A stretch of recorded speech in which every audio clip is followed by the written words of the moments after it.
오늘 우리에게 주신 하나님 말씀 누가복음 18장 9절로 14절까지의 말씀입니다. 이여신대 한옥자 권사님 말씀 봉독하시겠습니다.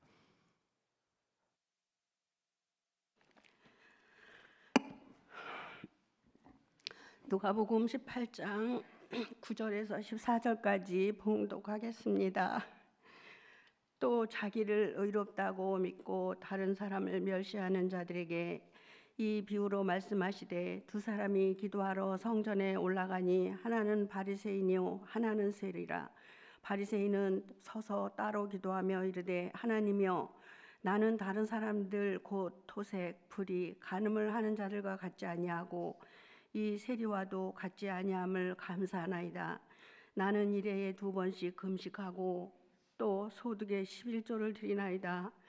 세리는 멀리 서서 감히 눈을 들어 하늘을 쳐다보지도 못하고 다만 가슴을 치며 이르되 하나님이여 불쌍히 여기소서 나는 죄인이로소이다 하였느니라. 내가 너희에게 이르노니 이에 저 바리새인이 아니고 이 사람이 의롭다 하심을 받고 그의 집으로 내려갔느니라. 무릇 자기를 높이는 자는 낮아지고 자기를 낮추는 자는 높아지리라 하시니라. 아멘. 아멘. 여러분 반갑습니다. 어제는 아주 화창하고 따스한 봄 날씨가 이어졌습니다. 어제도 호수공원에 다녀왔는데 이제 반팔티뿐만이 아니라 민소매 차림으로 뛰는 분들도 여러 명 보였습니다. 어느덧 한 분기가 지났습니다. 이제 4월이 되었습니다. 교회력으로는 사순절이 끝나고 부활절 그 둘째 주일을 맞이합니다. 우리 주 예수 그리스도의 부활의 기쁨과 감격이 하루하루 여러분의 삶에 충만하시기를 주의 이름으로 축원합니다. 함께 우리 인사 나누겠습니다. 부활의 기쁨 충만하시기 바랍니다. 예, 우리 함께 인사 나눌까요? 잘 오셨습니다. 예, 부활의 기쁨 은혜 가득하시기 바랍니다. 반갑습니다. 예, 오늘 2부 예배는 특별히 우리 제2여신도회 헌신 예배로 드립니다. 이여신도의 모든 회원들과 그 가정에 하나님의 크신 은총이 늘 함께 하시길 간절히 소망합니다. 우리나라 사람들은 유행에 참 민감합니다. 물론 다른 나라 사람들도 그렇지만 특히 우리나라는 아마 땅도 작고 그래서 뭔가 하나가 유행을 하면 그냥 전국을 확 휩쓸고 지나가는 경향이 있죠. 자, 그림 하나 보실까요? 뭔지 다 아시죠, 여러분? 네, 말씀하시네요. 두쫀쿠 들어보셨나요? 예, 두바이 쫀드 쿠키. 옛날 처음에 이름은 아마 두바이 초콜릿인가 그렇게 시작했던 것 같아요. 네, 이름도 바꾸고 드셔보신 분은 아시겠지만 작아요. 그냥 손바닥만한 크기인데 저게 뭐 5,000원, 10,000원씩 하고 그럽니다. 그래도 없어서 못 팔 정도로 아주 전국적으로 엄청난 인기를 끌었습니다. 먹는 것만 그런 게 아닙니다. 문화도 그렇습니다. 언젠가부터 우리 사회에서 메타인지라는 말이 유행하기 시작했습니다. 혹시 들어보셨나요? 이 말이 유행하기 시작하니까 또 각 서점마다 이 메타인지에 관한 책들이 우후죽순으로 쏟아지기 시작했습니다. 자, 그다음 그림 보실까요? 예, 뭐 저런 식으로요. 일부만 저렇게 해놨습니다. 메타인지 공부법, 메타인지 생각의 기술, 대화법, 메타인지 잉글리시 이런 것도 있고요. 엄청나게 많습니다. 자, 그러면 메타인지가 뭘까요? 찾아보면 여러 가지 어려운 말로 설명하는 것들이 많은데 가장 쉽게 설명하는 게 바로 이걸 겁니다. 자, 그다음 그림 보실까요? 네, 저 그림을 보세요. 메타인지란 소위 인지에 대한 인지예요. 무슨 말이냐? 내가 뭘 알고 있고 뭘 모르는지를 아는 능력이에요.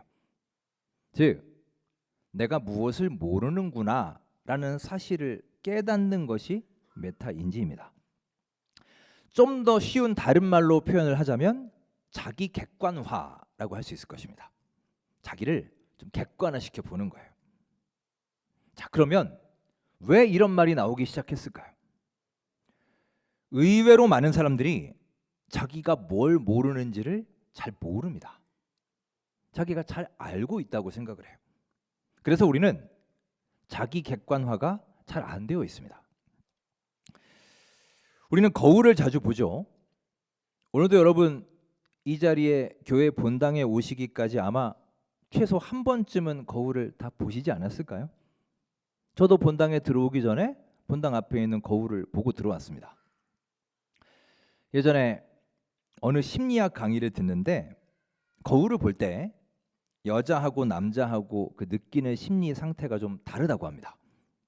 일반적으로 여자들은 거울을 보면 대부분 거울에 비친 자기의 모습이 마음에 안 들어 한대요. 오늘 얼굴에 뭐도 좀 난 것 같고, 피부가 오늘 왜 이래? 살도 좀 쪄 보이고, 이렇게 주로 마음에 안 들어 하는 반면에 남자들은 그보다 훨씬 높은 비율로 거울에 비친 자신을 보면서 뭐 이 정도면 괜찮네, 이렇게 만족도가 더 높다는 거예요. 어때요? 맞나요, 여러분? 예, 그렇다네요. 네. 저도 아까 거울 보고 뭐 만족은 아니지만 그냥 대충 쓱 보고 들어왔습니다. 예. 그런데 이 자기 객관화가 안 되는 사람들의 특징이 몇 가지가 있어요. 먼저 자기의 능력을 과신합니다. 왜냐? 자기가 뭘 모르는지, 자기가 뭘 못하는지를 잘 모르니까, 그 한계를 잘 모르니 자기의 능력을 자주 과신하게 되는 거죠. 또 공감력이 떨어집니다. 내가 하는 이 말과 행동이 다른 사람에게 어떤 영향을 미칠까? 혹 피해를 주거나 불편하게 하거나 상처를 줄 수도 있지 않을까? 이런 객관화가 잘 안 되기 때문이에요. 그래서 뭔가 일이 잘 안 풀리거나 실패를 하면 쉽게 남 탓을 하고 환경 탓을 합니다. 그런데 여러분, 이 메타인지라고 하는 것은 우리 신앙생활에도 매우 중요합니다. 우리가 신앙생활할 때 이 메타인지가 잘 안 되어 있으면 하나님과 깊은 관계로 나아가기가 어려워집니다. 자기가 실수를 해도, 내가 신앙적인 어떤 나태함에 빠졌어도 이건 하나님 탓이야. 하나님은 왜 다른 사람들은 잘 도와주면서 나는 안 도와주시나? 왜 하나님은 나를 외면하시나? 왜 나에게 관심이 없으신가? 왜 내 기도는 들어주시지 않는가? 하나님께 책임을 돌리고 내가 원하는 대로 잘 안 되는 것에 대해서 원망하고 불평합니다. 반대로 하나님이 나에게 뭘 원하시는지, 하나님이 나로 하여금 어떤 계획을 갖고 계신지에는 별로 관심이 없어요. 그것은 묻지 않습니다. 오늘 누가복음 본문에는 이렇게 메타인지가 안 되는 사람에게 예수님께서 말씀하고 계십니다. 자, 어떤 말씀인지 한번 볼까요? 본문 9절 우리 함께 읽으며 배경을 살펴보겠습니다. 또 자기를 의롭다고 믿고 다른 사람을 멸시하는 자들에게 이 비유로 말씀하시되, 예수님이 한 비유를 들려주십니다. 그런데 누구에게 말씀하시느냐? 그 대상이 나오죠. 자기를 의롭다고 믿는 사람에게, 또 다른 사람을 멸시하는 사람에게 이 비유를 들려주신 거예요. 잘 보십시오. 자기를 의롭다고 믿는 사람, 다른 사람들을 멸시하는 사람, 이런 사람들이 바로 자기 객관화가 잘 안 되는 사람입니다. 내가 그거 다 알아. 내가 옛날에 그거 다 해봤어. 그렇게 하면 안 돼. 마치 내가 모든 것을 알고 있고 경험했고 다 설명할 수 있다고 생각을 하죠. 그러니까 다른 사람들, 특히 나보다 어리고 신앙의 연수도 짧고 경험도 적고 사회적인 지위도 낮고 이런 사람들을 무시하고 깔보게 된다는 거예요. 예수님은 그런 사람들을 그냥 내버려 두지 않으셨습니다. 자기의 분수를 모르고 교만에 빠져 있는 자들, 메타인지가 안 되어 있는 사람들을 향해 오늘의 이 비유를 들려주십니다. 물론 이 이야기는 실제 사건은 아닙니다. 비유예요. 있을 법한 얘기를 예수님이 비유로 들려주시는 겁니다. 두 사람이 성전에 올라갔습니다. 그들이 왜 성전에 올라가는지 이유가 나오죠. 자, 10절 읽으면서 이유를 찾아보겠습니다. 읽겠습니다. 두 사람이 기도하러 성전에 올라가니 하나는 바리새인이요 하나는 세리라. 자, 성전에 왜 올라갔습니까? 기도하러 올라갔다라고 밝히고 있습니다. 두 사람이 기도하기 위해 성전에 올라간 거예요. 한 명은 바리새인, 한 명은 세리였다는 것입니다. 자, 그러면 도대체 당시 이 바리새인과 세리는 어떤 사람이었길래 예수님은 굳이 이 사람들을 예를 들어서 이런 비유를 말씀하셨을까요? 거기에는 어떤 뜻이 있지 않겠습니까? 우리는 보통 성경에서 바리새인 하면 어떤 생각이 떠오르시나요? 나쁜 사람, 교만한 사람, 위선자, 성경의 악역, 이렇게 주로 생각을 하죠. 하지만 우리는 성경 전체를 보고 알고 있으니 그렇지, 예수님 당시 시대로 들어가 보면 그때 바리새인들은 일반적으로 많은 사람들에게 큰 존경을 받던 사람들이에요. 율법적으로 보면 바리새인들은 의인이고 흠잡을 데가 없는 사람들이었습니다. 자, 그들이 어떻게 기도했는지를 한번 볼까요? 그들은 이렇게 기도합니다. 11절 12절 함께 읽습니다. 바리새인은 서서 따로 기도하여 이르되 하나님이여, 나는 다른 사람들 곧 토색, 불의, 간음을 하는 자들과 같지 아니하고 이 세리와도 같지 아니함을 감사하나이다. 나는 일에 2번씩 금식하고 또 소득의 11조를 드리나이다 하고. 아멘. 이게 바리새인들의 기도였습니다. 그런데 여러분, 이 기도를 잘 보시면 어떤 생각이 드시나요? 이 기도 가운데 어떤 절박함이나 간절함이 느껴지시나요? 11절에 보시면 서서 따로 기도하여 라고 말합니다. 자, 이게 뭐가 문제란 말인가요? 서서 기도하는 게 문제일까요? 따로 기도하는 게 문제일까요? 여기서 서서 따로 기도한다라는 말은 그냥 문자 그대로 혼자 서서 따로 기도한다, 기도의 어떤 자세를 말하는 것이라기보다는 근본적인 문제입니다. 그의 기도의 방향을 말하는 거예요. 다시 말하면 그는 자기 중심으로 기도했다, 오직 자기 자신을 위해 기도했다는 뜻입니다. 즉 기도의 방향이 하나님을 향해서 기도하는 것이 아니라 자기 자신을 향한 기도였다는 거예요. 여러분, 기도는 누구에게 하는 것인가요? 기도의 대상이 누굽니까? 하나님이시잖아요. 우리가 회개의 기도를 하든 찬양의 기도를 하든 호소를 하든 간구를 하든 탄식을 하든 하나님을 향해서 기도하는 것이지 않습니까? 그런데 바리새인의 기도는 어떻습니까? 전부 다 자기를 향한 말들 뿐이에요. 기도라는 하나의 형식을 이용해서 내가 이렇게 열심히 살고 있다, 이 정도로 내가 의로운 사람이야, 내가 이렇게 율법 조항들을 다 지키고 있어, 은연중에 그것을 과시하고 있습니다. 하나님 아시죠? 저는 그동안 금식도 철저히 했습니다. 일주일에 2번씩 금식하고 있습니다. 11조도 열심히 했습니다. 다 아시잖아요. 저는 저 사람들처럼, 저 세리들처럼 토색하지도 않고 불의하게 살지도 않았습니다. 여러분, 이 기도는 철저하게 자기를 향해 있는 기도예요. 여기에 무슨 하나님이 있습니까? 로버트 플러머라는 신학자는 이 바리새인의 기도에 대해서 이렇게 말했습니다. 그는 하나님을 흘낏 보지만 결국 자기 자신을 주목하고 있다. 참 인상적인 말이죠. 바리새인은 하나님을 보긴 봤다는 거예요. 흘낏 봤습니다. 잠깐 보기는 했지만 결국은 자기 자신을 옹호하고 자기를 주목하고 있다라는 것이지요. 그가 드리는 기도의 방향이 철저하게 자기를 향해 있다는 것입니다. 여러분, 혹시 지금 우리의 기도에도, 우리의 예배와 우리의 신앙생활에도 이런 모습이 있지 않습니까? 처음에는 하나님 주여 부른 다음에 그 다음부터는 그냥 내 얘기만 주구장창 하는 겁니다. 하나님 불러서 잠깐 힐끗 본 다음에 그 다음부터는 나만 바라보고 나만 응시하는 그런 기도, 그런 예배. 하나님의 뜻이나 주님의 음성은 전혀 듣지도 않고 거기에는 관심조차 두지 않는 그런 우리의 모습은 아닙니까?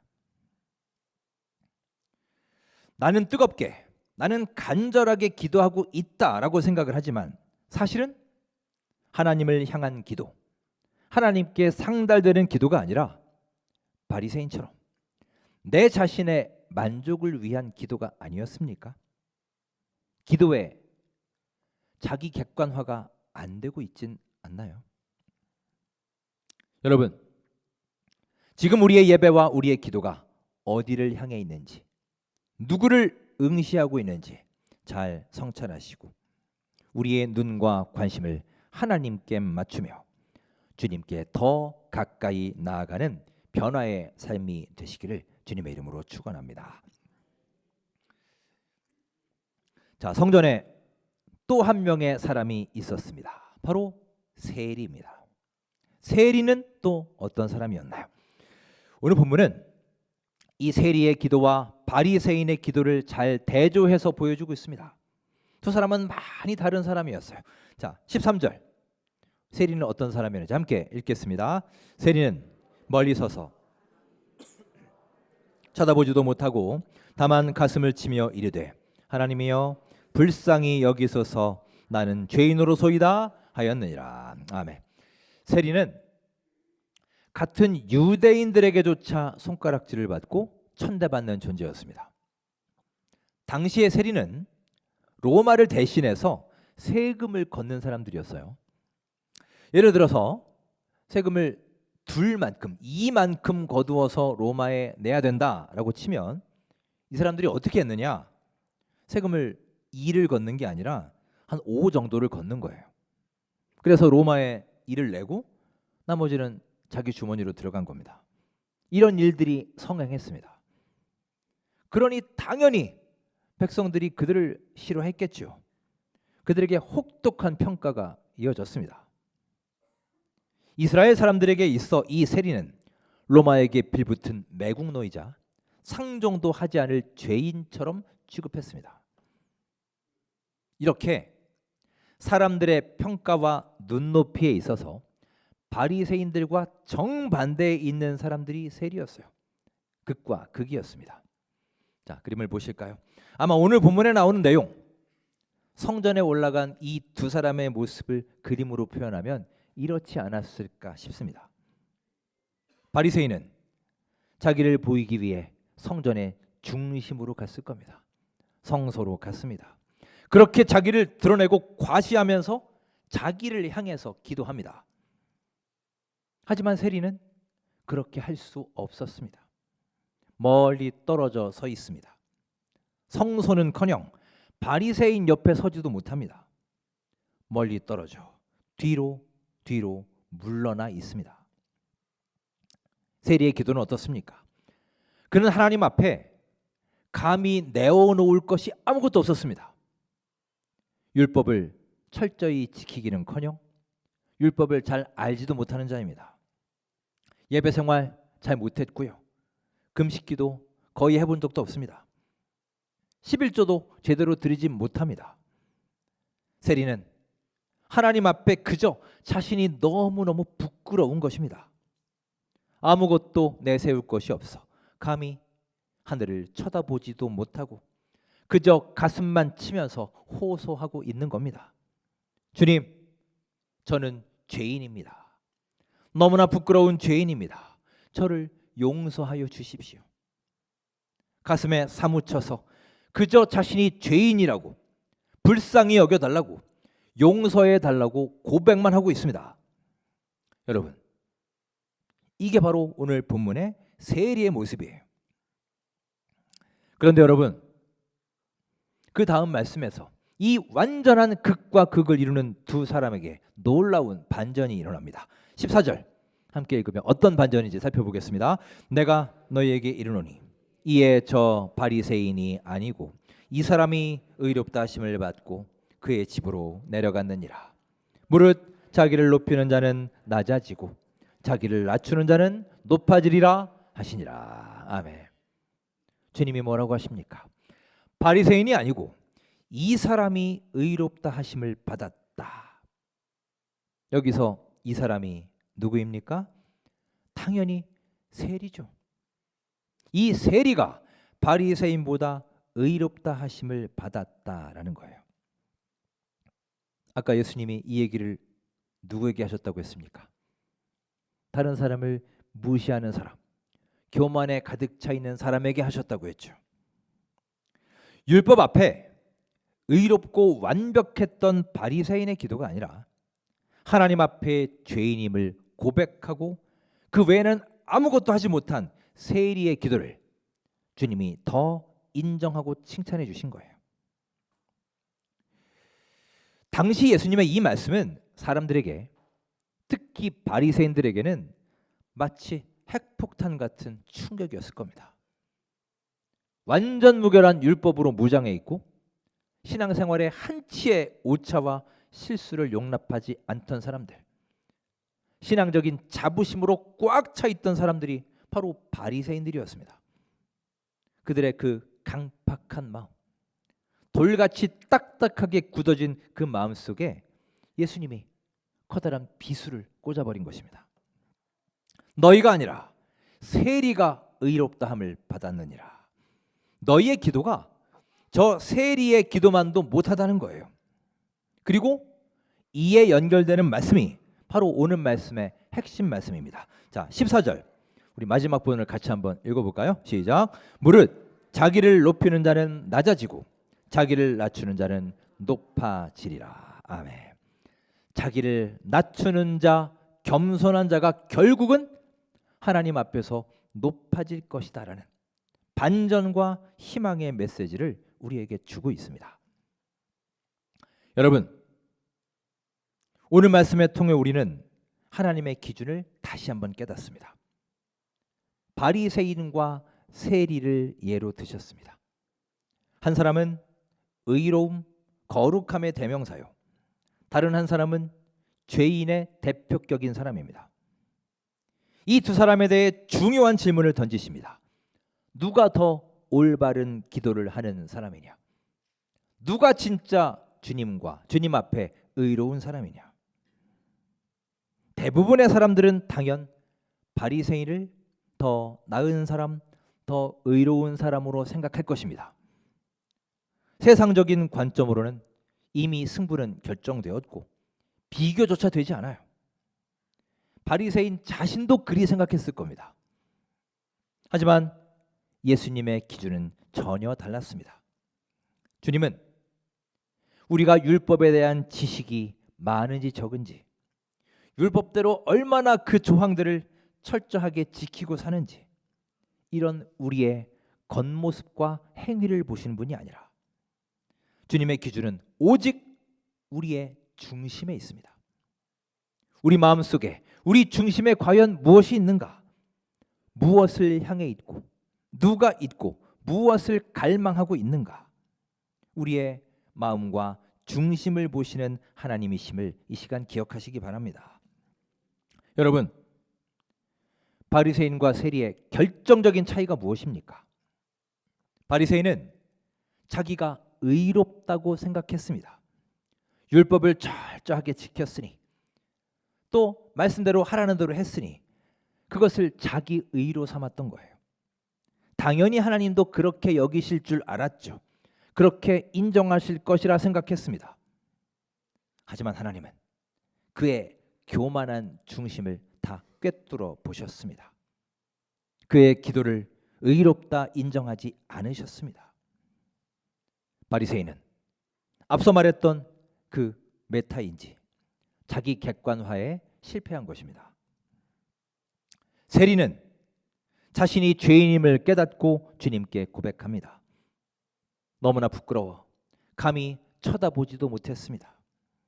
그는 죄인이며 보잘것없는 자신에 대해 회개했습니다.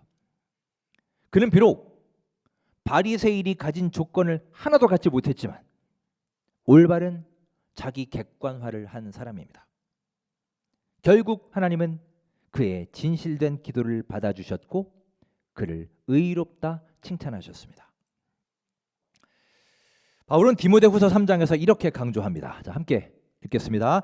경건의 모양은 있으나 경건의 능력은 부인하니 이 같은 자들에게서 내가 돌아서라. 성경은 우리가 경건의 모양만 지향하는 것을 경계합니다. 여러분, 지금 우리가 함께 모여 예배하는 것도 일종의 경건의 모양일 수도 있을 거예요. 영국의 신학자 케어드는 오늘의 이 얘기를 이렇게 정리합니다. 자, 화면 보시고 우리말로 되어 있는 부분 함께 우리 소리내어 읽겠습니다. 두 명이 기도하러 성전에 갔지만 실은 그중 한 명만이 기도했다. 여러분, 바리새인과 세리 두 사람이 기도하러 올라갔잖아요. 두 사람 다 같은 시간 같은 장소에 있었습니다. 성전에 둘 다 있었고 둘 다 기도했습니다. 같은 행위를 한 것이죠. 하지만 주님의 평가는 어떻습니까? 두 사람 중 한 명만 기도했다는 거예요. 다시 말하면 한 명은 기도하지 않았다는 것이죠. 참 무서운 얘기 아닙니까? 우리 교회가 1부, 2부 합치면 한 150명 정도 보통 예배합니다. 경건의 모양이 있죠. 기도합시다 하면 함께 기도하고 찬양하는 시간에 다 같이 찬양합니다. 이렇게 말씀도 선포되고 아멘도 하고 분명히 이 가운데 경건의 모양이 있습니다.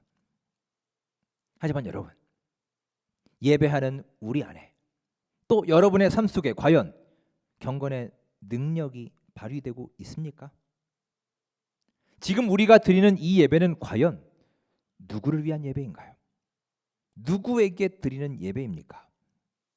내 만족과 나의 위로를 위한 예배는 혹시 아닙니까? 많은 사람들이 예배하고 있지만 그 예배가 하나님이 받으시는 예배, 하나님께 상달되는 기도가 아닐 수도 있다는 거예요. 두 사람 중에 한 명만 기도했다지 않습니까? 하나님 하고 다들 부르지만 함께 찬양도 하고 함께 기도도 하지만 하나님이 참으로 인정하셔서 의롭다 말씀하시는 사람은 정작 우리 중에 몇 명 안 될 수도 있다라는 무서운 말씀입니다.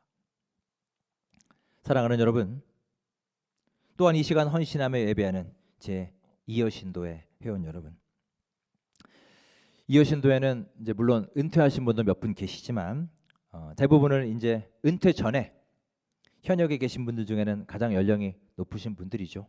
그리고 그렇게 가장 경륜도 많고 신앙적인 경험도 많으신 분들일 겁니다.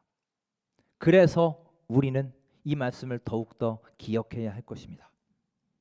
오늘 바리새인과 세리의 기도를 기억하십시오. 이 말씀을 통해 하나님이 전달하고 계십니다. 하나님은 바리새인이냐 세리냐 권사냐 집사냐 우리의 지위를 보지 않으십니다. 율법 조항을 너희가 몇 개나 지켰느냐, 조목조목 다 실천했느냐, 이런 우리의 성취와 행위를 보시지 않으십니다. 오직 하나, 우리가 주님 앞에 죄인됨을 고백할 수 있는지, 나는 죄인입니다.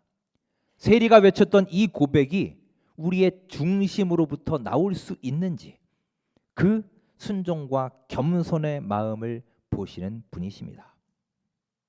이런 겸손의 열매가 우리의 삶에 가득히 맺혀서 하루하루 경건의 모양뿐만이 아니라 커다란 경건의 능력을 여러분의 삶에서 발휘할 수 있는 우리 모두의 귀한 삶이 되시기를 주님의 이름으로 축원합니다.